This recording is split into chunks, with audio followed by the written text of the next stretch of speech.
Hey, Miah, who's this episode sponsored by? Amazon.com. Why? Well, because they have a very wonderful associates program where if you bookmark my link, it's on the website, and you do all of your Amazon.com shopping through my link that you've bookmarked, I get a small commission. What are you going to use the money for? A sweet set of boobs. Oh, yeah. So check that out, creatingmiah.com, and then click on the Amazon link. Thanks, guys. Welcome to Creating Miah for this episode. I'm your host, Chris Spangle. With me, as always, is Miah Axton. How are you doing, Miah? Wonderful today. What are we going to talk about on this episode of Creating Miah? I want to address the subject of passing and a lot of the things that go with it. Okay, what is passing?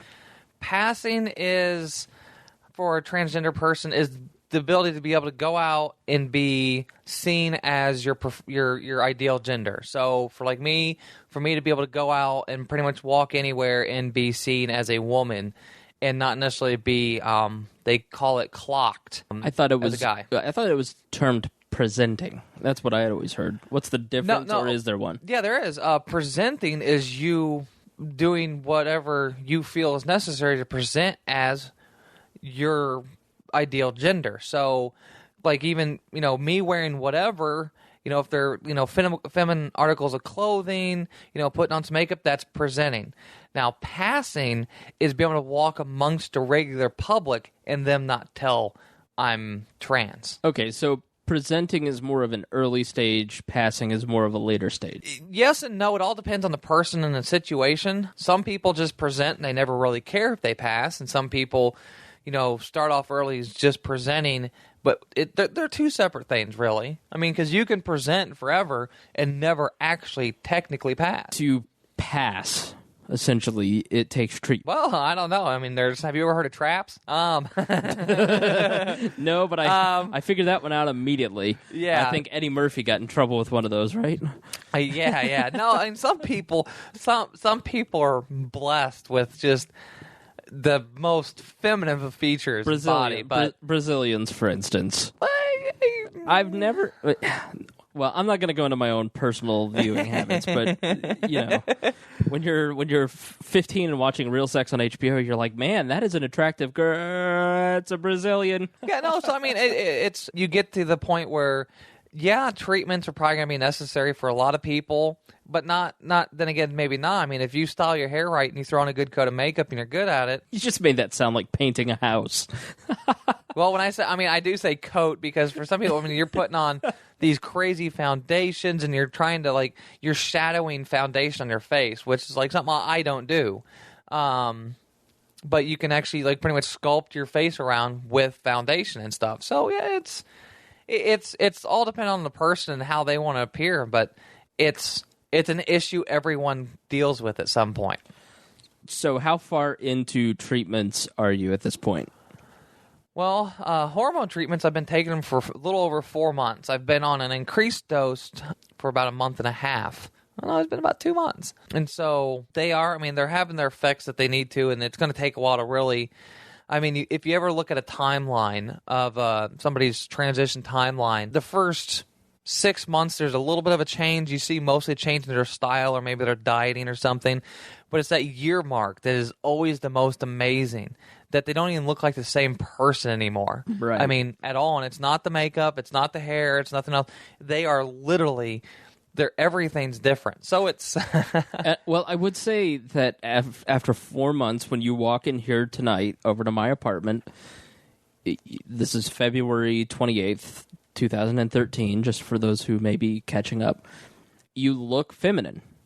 I mean, much more feminine than you did in the beginning. And even if you go to your Facebook page and you look at your photos from the beginning, your makeup was bad, your hair, it was a wig, so your hair's grown out now, you're wearing makeup, it's decent makeup, it's applied well, you're wearing female clothes, and you look comfortable in it. You don't look awkward, you don't look like you're trying too hard, you just look like Miah.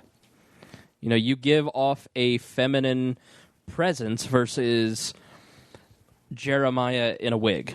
And I don't mean that to be insulting, but and it makes perfect sense, and that's one of the things that a big issue with passing is the confidence level. Because if you're uncomfortable, people are going to pick up on that, and they're going to look at you harder. Right. And that's when you get clocked. But, That's with an L, clocked. clocked. Yeah, clocked. Okay. So, how are you being mistaken for female at this point? I mean, is it now getting to a point that when you go out, people respond to you as a female versus Jeremiah? Yeah, more often than not. And are you able to read the difference between who is trying to accommodate what they're viewing versus an actual just response, if that makes sense? Does that make sense? Yes, it does. I mean, I can definitely. It's pretty easy to pick up on when somebody's like, "I'm going to be PC and go with what I think might be okay," and then there's some people just that you can see it that they're completely, they're an open, good person, and they just like, well, this person is obviously trying to be a female or is a female in whatever sense, so I'm going to address them by female. I mean, you especially see people in like the service industry. Oh yeah, because they see, millions of people, and there's some, biologically born women out there that aren't all that attractive, and vice versa, and everything else. So it's one of those things where some people are just nice, and they're gonna talk to you however you're presenting yourself. Then again, there's some people that just like you'll walk down the road and they'll just like literally stop and stare at you weird, and you're just like, well, I'm gonna move my coat a little bit so you see this giant gun. Don't do anything. I'm scared. It really is big. Oh no, it's got a 5-inch barrel with an extra 3.5 inches on it. I mean, and can you please make sure it's locked so Mittens doesn't accidentally kill someone tonight? There's no round in the chamber and the hammer's not back. Okay. It's perfectly safe. So it's basically just a paperweight. Well, at this point, it'd take me about 2.5 seconds to make it dangerous, though. Oh, okay. All right. As long as Mittens can't make it dangerous. My cat is out of control. So she just broke her cat house and now is inspecting it, trying to figure out how she broke it. Look.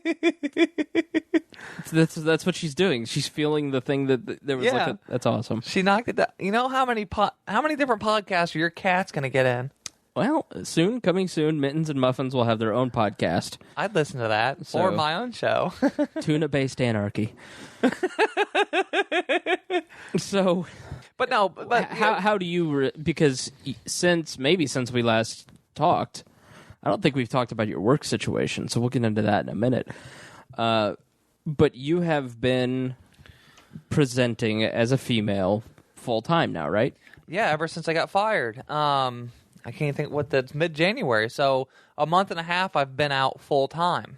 Like literally, we did that podcast where you talk about going out going out to work, and you have to be Jeremiah at work, and then the dichotomy that presents itself, you get fired the next week. And it wasn't anything to do with that podcast. It has everything to do with Miah's mouth. So let's talk about that. Why did you get fired? What did you do? Well, I got fired because the company was coming down with a policy I didn't necessarily agree with, and it had to do with putting cameras in the vans and this and that. And I basically, I think I literally said, can I just buy my own van and wrap it like ours and then tell our parent company to go fuck themselves? And I got fired. For that? Yeah. I was one of their higher end employees. I'd only been there for less than 2 years, and I was one of their top performing employees. I mean, they put a lot of trust in me with my position and what they let me do, and the responsibilities they gave me. But it's a corporatized world now, and that's just that was a huge amount of disrespect. I mean, I hadn't slept for like 38 hours, and I didn't want to be there, and right. So self-sabotage. And I think I honestly think in the back of my mind, I was tired, so my mental defenses were down. It's like, we're going to get you fired. Yeah, and so you go into kind of a panic mode. I mean, so what are you doing for money now? And don't use this as an opportunity to sell your body. Well,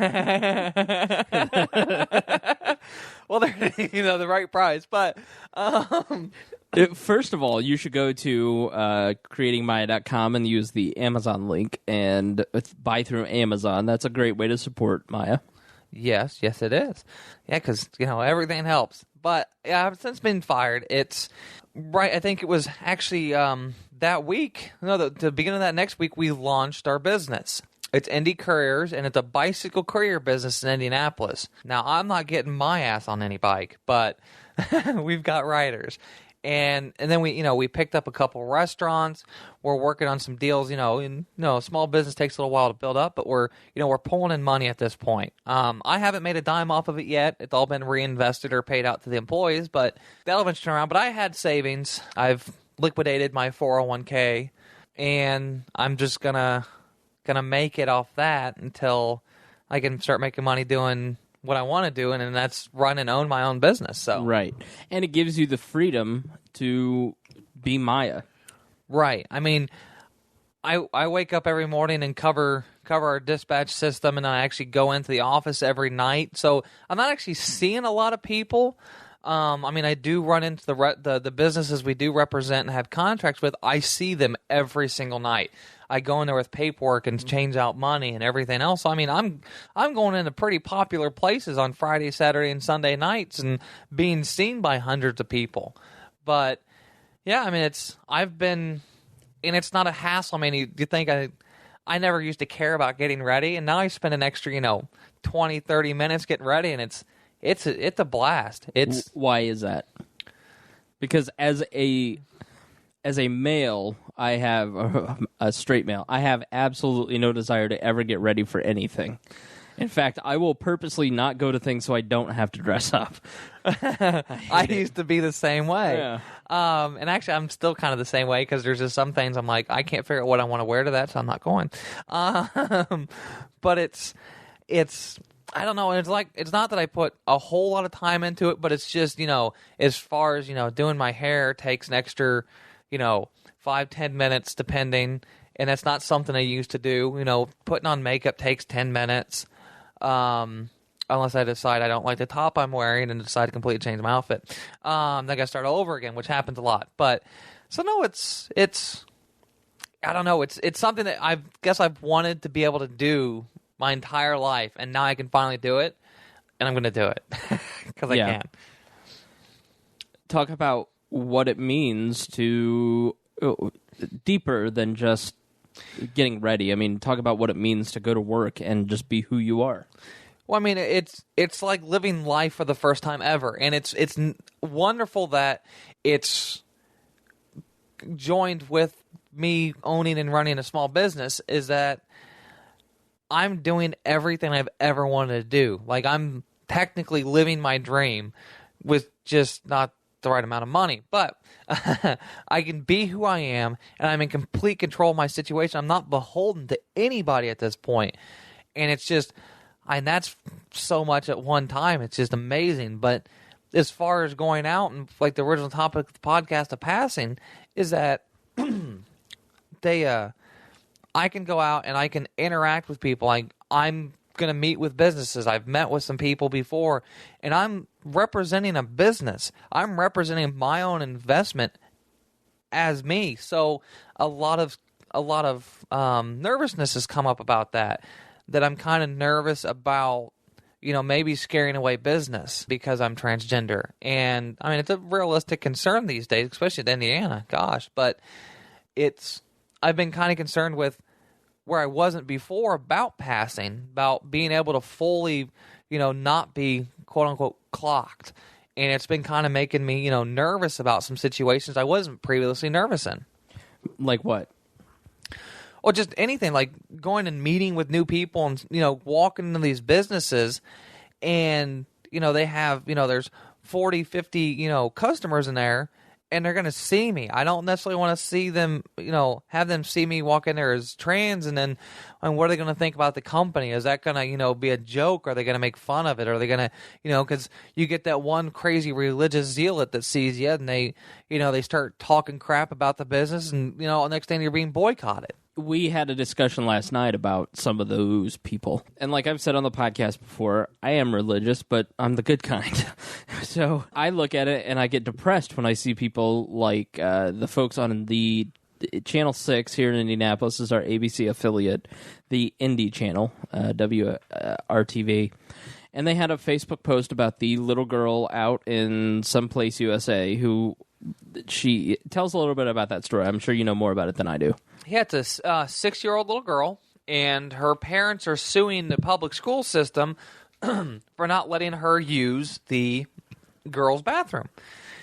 And, she's 6 years old. She's a cute little thing. She's got pinkish purplish hair right now, so that's kind of cool. But it's the situation.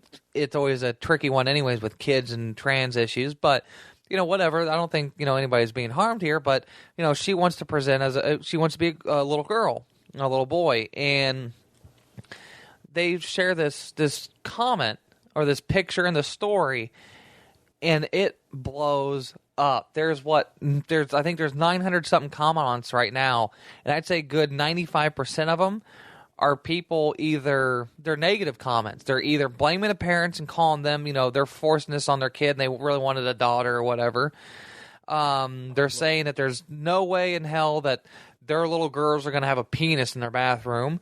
And then there's people saying, this little girl's an abomination to God, which I hear a lot. And it's really sad that... Yeah, but you were that before you were Miah, so... Oh, most people literally honestly believe I am Satan incarnate and I'm going to kill the Pope and replace him and be the Antichrist. I swear people think that.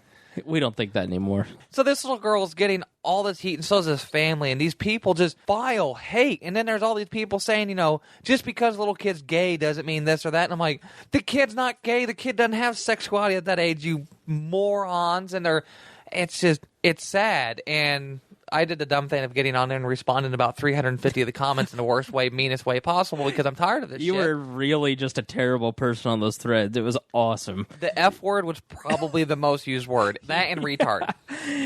And, all these, and it's people our age, at around 30, who are sitting there going, well, my age, but around 30 with, 8 kids, and they're like, you're just a fag, and you need to go to hell, and God's going to judge you. You wouldn't expect that out of young people. And there's these people between 20 and 30, and they're talking about how they have kids and that they wouldn't let one of their little boys wear a dress, and they're talking about forcing these gender roles on kids, but at the same time not letting kids just be who they are. And then they're using religious reasons for it, and they're like, God doesn't make mistakes. I'm like, well, then I'm a mistake then, so I guess your God's wrong, isn't he? And not that I believe that. I mean, I believe in God, and I'm a faithful person, not religious. But I don't know. It was just, it's disheartening to see that, and that's what kind of sparked my rant last night, is that, and then it goes back to the passage, maybe we shouldn't have to worry about passing because we shouldn't have to worry about these morons out there judging us because we don't look perfectly this way or that way when, there's, these, not to pick on them, but hypothetically, there's these 350, 400-pound women out there that aren't feminine or attractive by normative, ideals, but, that's fine. They are to somebody. I said normative ideals. Okay. I mean, everybody needs loving, but, and then there's these people on this thing that says, just because, I'm going to go put on a lion suit and, I'm going to sue the Indianapolis Zoo for not letting me get in the lion's cage. I'm like, really?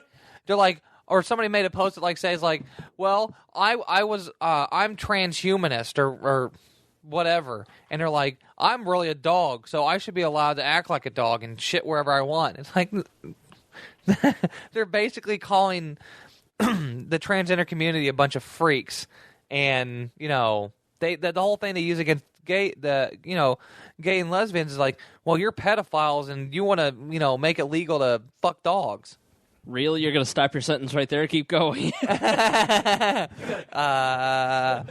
But so there's a lot of things with the whole idea of passing, and I honestly don't believe it should be anyone's concern about trying to pass. I think it's about time where we don't have to worry, because, I mean, we just had, one of the members of the other podcast come in here, and he's old school redneck style. I mean, he dips, he wears flannel, his whole attitude is just, it's like old school. You're expecting him to be, your grandpa when he was his age. Johnny Cash. I don't say one did something, I say he did something. Yeah, there you go. That's Creighton Harrington from Weird Libertarians. But and nobody's gonna nobody should judge him for his style because, it's Indiana. And, if he's in the city and he goes to college, people aren't going to sit there and call him a redneck. It's okay for him to dip and everything else and have his style choices and his personality. Why, we're not going to pick on him and judge him for that. Well, I mean, we are. Why do you think somebody like this woman? I really only went and looked at like one little part, and the only participation I had is when somebody told this lady to play in traffic. I liked that. That was me. I think it was somebody else actually, some guy named Bob. Let's call her Misty because she really was acting like a Misty. Misty or a or a Brandy with an I. So she was. Why do you think somebody like this woman who has 3 or 4 kids, who's a hairstylist, who, just has her little corner of the world, she's not a leader, she's just a regular person. Like, why does she give a shit how you live your life? What about her? Why do you think she has the need to give a shit about you? I think it's a multitude of reasons. For some odd reason in this day and age, you are supposed to be concerned with everybody else's life. You are supposed to be concerned because somehow somebody else's actions are hurting you. For some odd reason, people are still of the belief that if, you let them blackies, those darkies, drink out of the same water fountain, maybe your kids will start becoming like them blackies. And it's the same retarded thought processes that, but it's the same thought process that, every class of people that's not necessarily the majority has dealt with, that these people think your lifestyle is going to somehow affect theirs. And I think that's from fear and ignorance because, people are afraid of there's gays getting married and having kids because they're going to force the kids to be gay, which has been the case in some few instances, but isn't. I mean, straight people have gay kids. I would say that the vast majority of people who are gay parents probably are like the guys on Modern Family. I mean, would that be a safe assumption? No, there are no safe assumptions. Fuck you. No, okay. But I'm saying that there's two people, two different aspects of a personality spectrum. Any group of people, male and female, male, female, any 2 parents who have to go through the process of adopting a child. That is a tough process to go through, and I would think that they would look at it as a gift and would treat their kids like what we see on TV. I mean, I don't know. No, and I think that's another thing. Is this old school thought that these parents are supposedly having all these rights, and that to be a good parent is to force your child to conform to your worldview. You see it all the time. That's why we deal with it in politics all the time. Lifelong Democrat, lifelong Republican. My parents were Republicans or whatever. And I see these people, they're control freaks, and they want to force everything on their children. I think, why don't we have child swap? Your children get born and then they go to a different set of parents. So you can't think they're going to grow up to be just like me. I mean, that's insane, but I honestly think it would benefit society. Don't they have a TV show? Don't they? Yeah. Wife swap, I think, is a great example. You force 2 people who have extreme lifestyles to swap families, and then by the end of the beginning of the first half, they hate each other. It's the same template, but it's probably all human nature, so it's probably mostly true. The granola hippie goes to live with the American Dad type Marine guy who's a CIA agent. The uptight dad with the hippie mom, and then by the end they're like, "I've learned so much from your lifestyle." Maybe a little swapping maybe a little wife swapping in this world would be better for everybody. Right. Well, see, a lot of people, they think that's what you get in a public school environment when you send your kids, is that they're learning from other social, and that's crap. Public school is crap. And it's the most dangerous detriment thing we've ever done to our children. I hate everything. No, sucks. I love a lot of private schools. I love homeschooling communities. Now, those people, they truly share. I don't know why they don't do studies on that and show how beneficial that is. But, it's all these people, they're, and it goes back to passing, because this can be applied the same way, is that I had an argument with somebody the other day about the puberty blockers and everything else, about allowing kids to go outside of their parental controls to maybe seek doing some sort of transitional phase with the puberty blockers or therapy or something. Because for me, I wish I could have done it earlier because I had to go through male puberty and now I have to fight it. And that's not fair. But, these young kids, they should have the option and the ability to be open and free to explore actually who they are outside of parental controls. So we're coming down to the end of this episode. What are some other things that you want to get off your growing chest? Well, that. It's just, I think I'm going to kind of be on a little rampage for the next long time about not necessarily going after the hateful, mean, evil, ignorant people. They're going to stay that way because that's the way they choose to live, and they're blissfully ignorant. I love how you say ignorant, by the way. I love that. I've picked up accents from all over this country, and I'm pretty sure it's horrible. I like to mimic people, and you have the hardest accent to mimic, but my favorite word that you say is ignorant. Yeah, well, and I talk fast and I mumble. That's fucking ignorant. And you know what? You try to talk in a higher voice than you've ever had to talk before, and words start doing weird things. I don't know if my voice could get much higher. Yeah, no, that's true. But no, it's more about I want to start going after the quiet people. The people that sit on the sidelines and don't speak up, and don't say anything, that don't admonish people that are being dicks. So I mean that's what I want to do. The whole idea of the loud and proud thing, kinda, but more or less just loud against morons. If you're a moron, look out. Yeah? I don't know if that's an accurate imitation or mimic of Miah, but I'm going to work on it. A lot of work. We've also had a lot of changes to the site, creatingmiah.com, since we last talked. We've got a few new additions to the website. Let's talk about who is now blogging on the website. Well, I mean, Layla joined us not too long ago. She's been having some technical difficulties, so once she's back Layla? up, Layla is a transgender woman down in Jacksonville, Florida, and she found me on Facebook and we chatted, and she's contributed quite a bit to the website and this and that, and so she's really excited about starting kind of the same projects I want to start in Indy down in Jacksonville. So that's been kind of neat. I'm courting a friend of mine, Chase, that I know from the local Starbucks, and he is not really, really motivated, but motivated to start putting together some stuff for the website to get a transgender man's point of view from the source versus trying to, me try to understand it, which I can't. So, and hopefully, so he'll be coming along here soon. We also added a page and we're going to continue adding more, is a page to support the local businesses. So like I have my laser hair removal person on there, Lisa Corbett, and her page is on there, and she's given me special pricing. And hopefully I can work out deals like that with other businesses, and we'll add to the site as they come. So when you go to creatingmiah.com, make sure you check out the pages section. We've got deals for you, especially if you're in the Indianapolis area or you don't mind traveling to a suburb of Indianapolis. She's got some special deals for you. So for fans of Creating Miah, would you be open to, let's say somebody is listening to this podcast and they are inspired to share their story about their transition, should they contact you?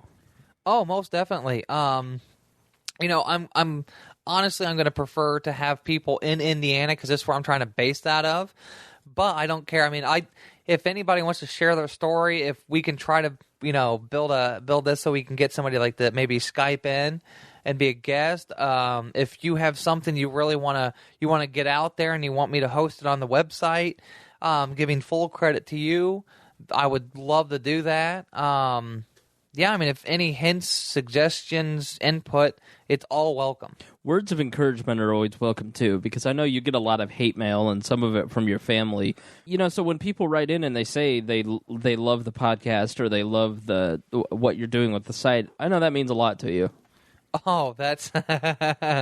it's every time anyone even hints at the idea that something I've done has helped them makes everything worth. Drop a line if you want to participate in the site, maybe the podcast, or if you want to just send words of encouragement. We appreciate that. So any last words for this episode?